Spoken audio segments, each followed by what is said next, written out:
अस्सलाम वालेकुम वरहमतुल्लाह। आज एक और टॉपिक पर बात करना चाहता हूँ कि ईमान और माल। ईमान अपनी ताकत रखता है और माल अपनी ताकत रखता है। इंसान के नज़र में माल भी एक कुव्वत है और ईमान भी एक कुव्वत है, लेकिन अगर इंसान अपने माल को ताकतवर करने के बजाय अपने ईमान को ताकतवर बनाता है तो वो इंसान कामयाब होता है।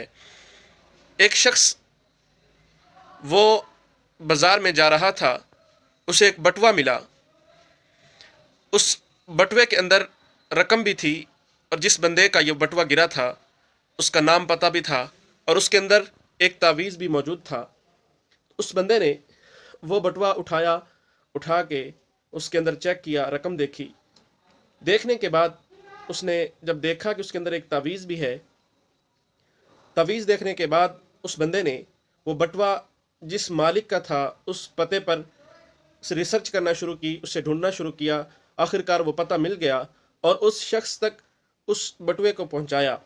जब उस शख्स के पास उसका बटुआ पहुंचा तो उस बंदे ने पूछा कि यार, मुझे हैरानगी हो रही है कि तुम ये रकम रख भी सकते थे, लेकिन तुमने ये रकम नहीं रखी, रकम को नहीं देखा, मेरा बटुआ मुझे लौटाने तक यहाँ तक आके पहुंच गए। उस शख्स ने कहा कि यार, मैं माल को देखकर आपका बटुआ रख लेता, पैसे को देखकर अपने आप को मालदार बना लेता, लेकिन जब उस बटुए के अंदर मैंने देखा कि एक तावीज़ लिखा हुआ है तो मैंने सोचा कि यार, इस बंदे ने ये तावीज़ इसलिए रखा होगा कि मेरे बटुआ महफूज रहे, मेरे बटुए को कोई नुकसान ना पहुंचा सके। तो मैंने सोचा कि ये इस बंदे का इतना ईमान है कि ये अपने बटुए के अंदर एक तावीज़ लेके फिर रहा है कि उसके बटुए की हिफाजत रहे।